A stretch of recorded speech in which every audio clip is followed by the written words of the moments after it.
In a crowded middle school classroom in Georgia, 12-year-old Marcus Jenkins stood up to answer a simple question about a poem. He'd spent the night studying every line, proud of the words he'd memorized. But before he could finish, his white teacher interrupted with a smirk. "Can y'all even understand what he's saying?" The man mocked, stretching every word until class exploded in laughter. Malik froze. His face burned as 30 voices laughed at his accent, his black southern accent that sounded like home. The teacher straightened his tie. "Learn to speak proper English," he said coldly. "That ghetto talk won't take you anywhere." The bell rang, but Malik stayed seated, staring at his notebook. The laughter still echoed in his ears. A moment earlier, he'd been a proud student. Now he felt invisible, small, unwanted. If this already made your blood boil, hit like and subscribe right now, because stories like this are still happening, and the world needs to hear them. That afternoon, he walked home in silence. His grandmother noticed a change in his eyes. She didn't ask right away. She just waited, knowing that sometimes pain needs quiet before it can find its voice. That evening, Grandma Loretta noticed a sadness in Malik's eyes. She set down her fork and asked softly, "Baby, what's wrong?" Malik hesitated, then told her everything. The laughter, the mimicry, the sting of being called ghetto. He expected anger, but Grandma just listened, her eyes steady, her voice calm. "The way you talk," she said finally, "that's history, child. That's how your great-granddaddy survived, when they wouldn't even let him read.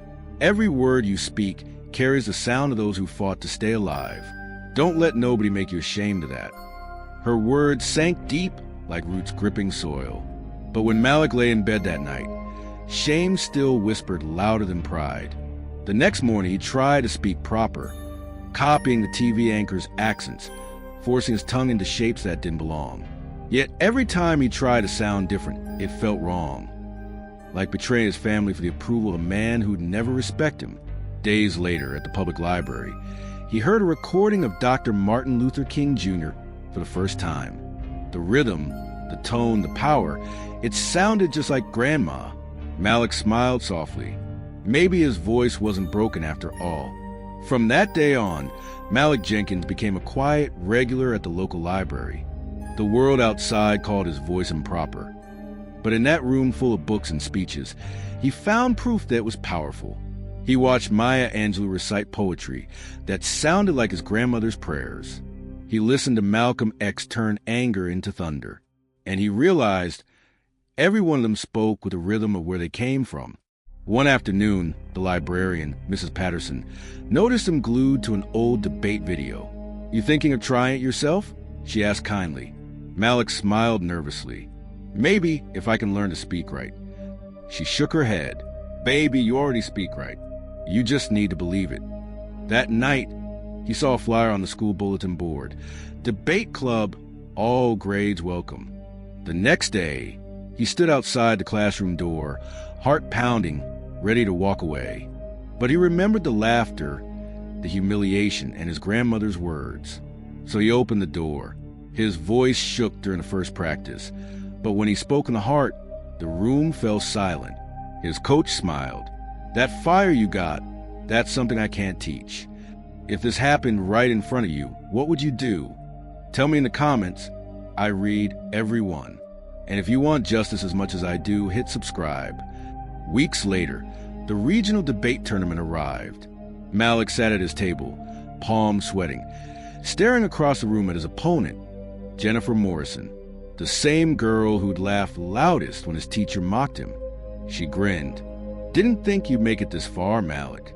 Try not to embarrass yourself." When her turn came, Jennifer spoke like a machine.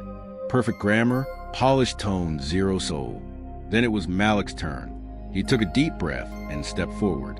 "My opponent makes strong points," he began, his voice steady. "But truth doesn't come from sounding perfect. It comes from speaking what's real." He spoke about fairness, about the right to be heard, about voices that carry pain and pride together. The crowd leaned in. Every word felt alive.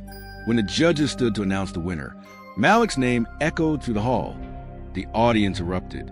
Jennifer froze. The same ghetto voice she mocked had just defeated her. Malik smiled faintly. Guess you understood me this time. The state championship debate was held inside a massive high school auditorium. Bright lights, polished floors, and 1,000 eyes. Malik adjusted his tie, trying to hide the tremor in his hands. Then he saw him, Mr. Harrison, his old English teacher, sitting quietly in the third row. The same man who once told him his voice didn't belong in a classroom. For a moment, Malik froze. But then he remembered Grandma's voice echoing in his mind. They tried to shame your roots. Use them. When his name was called, Malik stepped onto the stage. The topic: should schools teach one standard of English or embrace cultural language? He smiled. This was destiny. My teacher once said my accent made me uneducated, he began. But what if the real ignorance is believing only one voice deserves to be heard? Each word carried weight, years of pain and pride merging into power. The audience leaned forward, silent. When he finished, the applause shook the hall like thunder. The judges announced the result. First place, Marcus Jenkins. He looked toward Mr. Harrison. The teacher couldn't meet his eyes. Malik didn't need revenge. He'd already won something bigger: respect. After the ceremony, as the crowd thinned, Mr. Harrison approached slowly, clutching his coat like a shield. For a moment, neither spoke. Then the teacher cleared his throat. You've become quite the speaker, Malik. Malik met his eyes. You remember what you told me that day? That my voice wouldn't take me anywhere. Mr. Harrison looked down, shame flickering across his face. I was wrong, he admitted quietly. You proved me wrong. Malik didn't smile. He simply said, Sir, I didn't change my voice. I just learned how to use it. The teacher nodded, speechless. That was the apology Malik never got. But somehow, it was enough. Outside, Grandma Loretta was waiting by the car, her eyes bright with pride. She hugged him tight. See, baby? They tried to bury your roots, but you turned them into wings. Malik laughed softly, his voice steady now, confident. Guess they finally heard me, Grandma. She brushed his cheek with her wrinkled hand. And they'll keep hearing you long after you stop talking. That night, Malik placed his gold trophy beside the family Bible on the kitchen table. It wasn't just a symbol of victory. It was proof that his story and his voice would never be silenced again.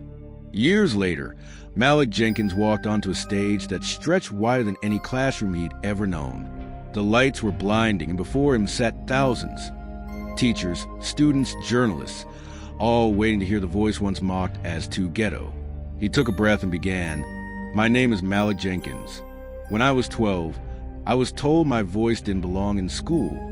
But I'm here to tell you it belongs everywhere. His words rolled through the hall, strong and proud. He spoke of racism, of identity, of how language holds history.